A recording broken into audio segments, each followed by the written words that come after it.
segura que si les digo que piensen en una conversación, en un encuentro familiar, donde estaban reunidos con su familia y había un tema que estaba ahí en el ambiente, que se sentía, del cual todos sabían que teníamos que hablar, pero nadie lo nombraba.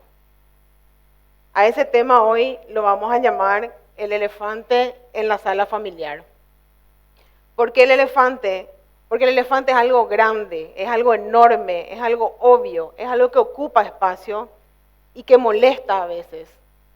No es algo pasajero, no es una incomodidad que si nos callamos se va, es algo que sigue ahí, que persiste, pero sin embargo no lo nombramos, no nos animamos. ¿Reconocen a ustedes algún elefante en su grupo familiar? Ahí estamos.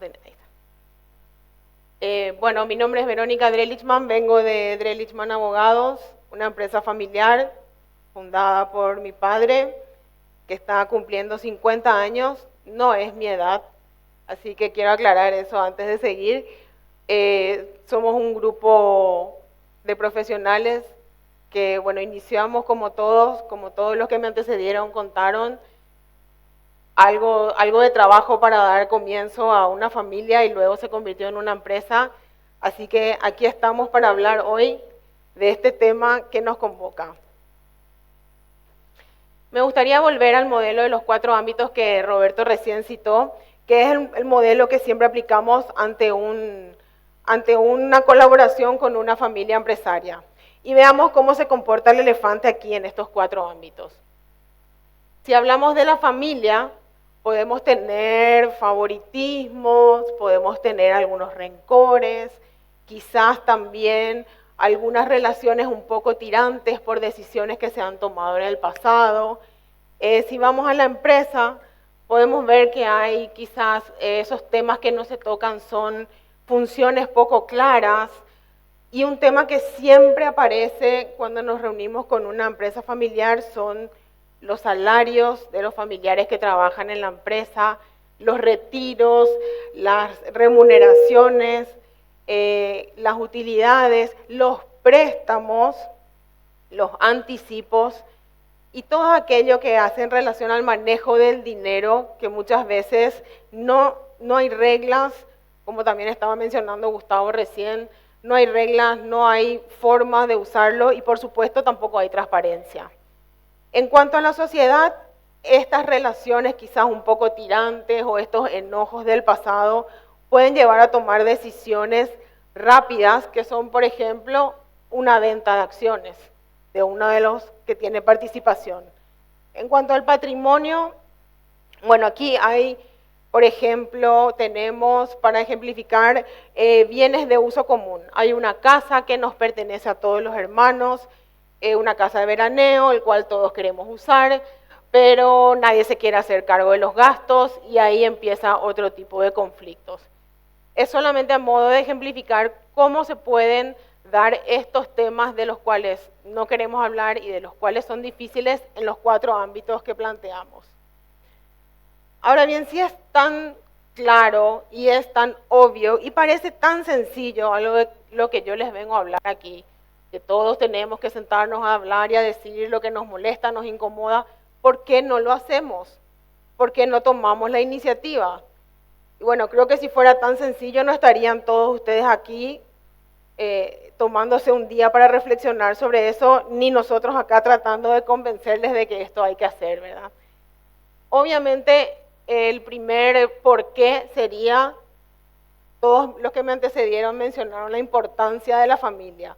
Por miedo a romper la armonía familiar, no nos sentamos a decir, me molesta que mi hermano ocupe tal rol o que mi sobrino haya ingresado a la empresa sin concurso o sin ser el mejor candidato, porque tenemos miedo de que el otro se enoje, es claro, porque tenemos miedo de romper nuestras relaciones.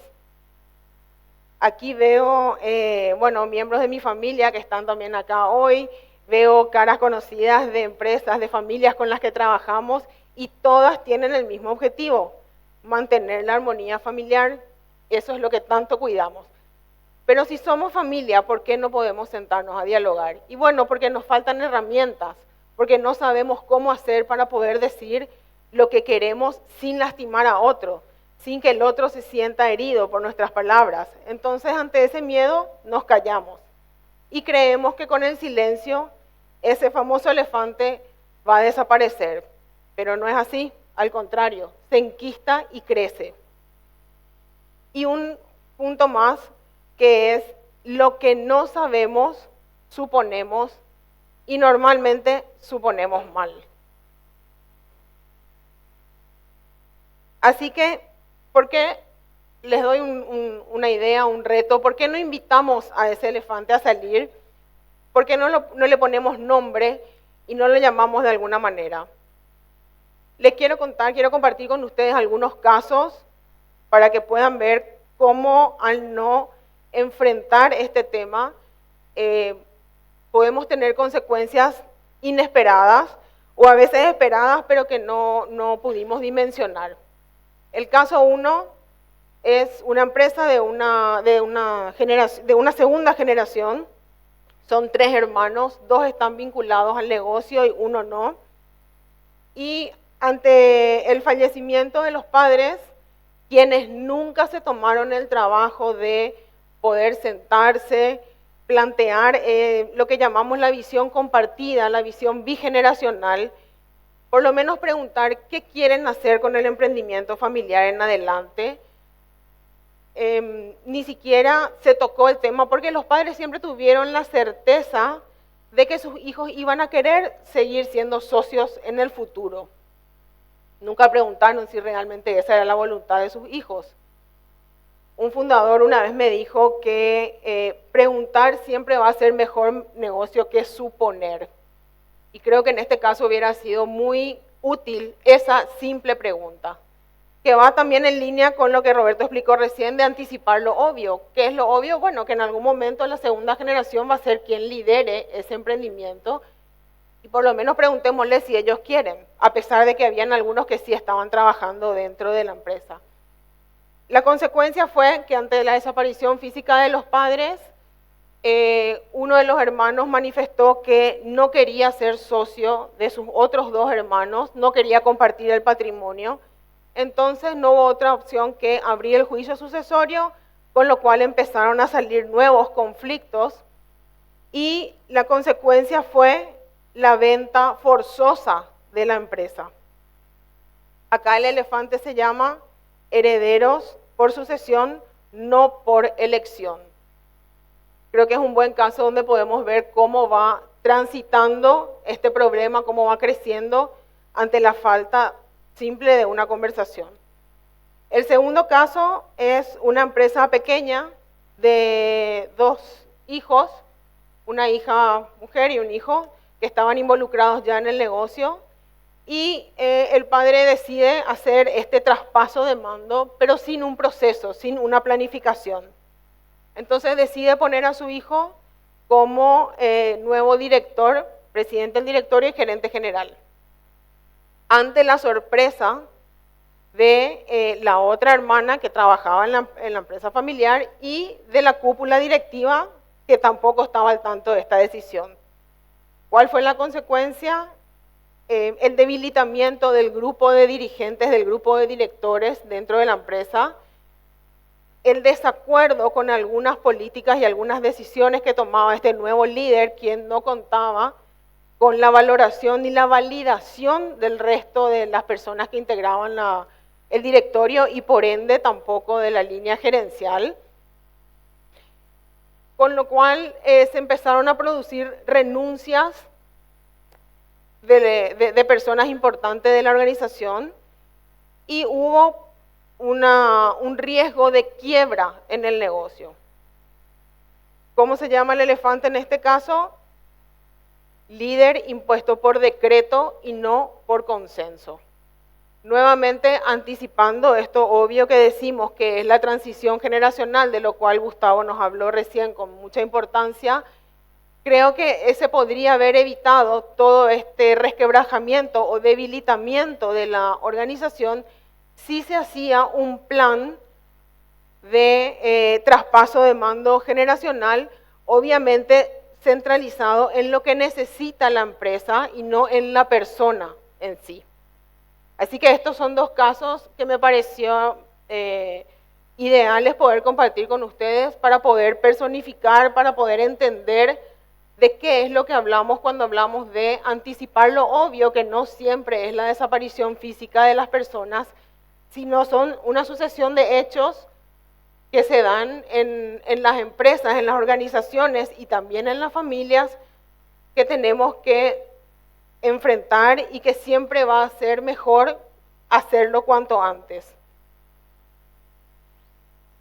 Nosotros como colaboradores, como consultores, cuando entramos a trabajar con una familia, ¿cómo podemos facilitarles y ayudar este diálogo? Obviamente a través de procesos y entendiendo que no siempre el mismo proceso es aplicable a todas las familias y a todas las realidades. Muchas veces empezamos con lo que llamamos aquella limpieza del terreno, que a veces es un simple tema o un elefante pequeño que está trancando o poniendo un nudo en lo que necesita la familia. Por ejemplo, el año pasado estuvieron con nosotros acá los hermanos Schussmüller de Metalmec, quienes empezaron su proceso de acuerdos desde el punto de vista patrimonial, ya que tenían una desigualdad, digamos, de opiniones ante la desaparición física, ante la muerte de su padre.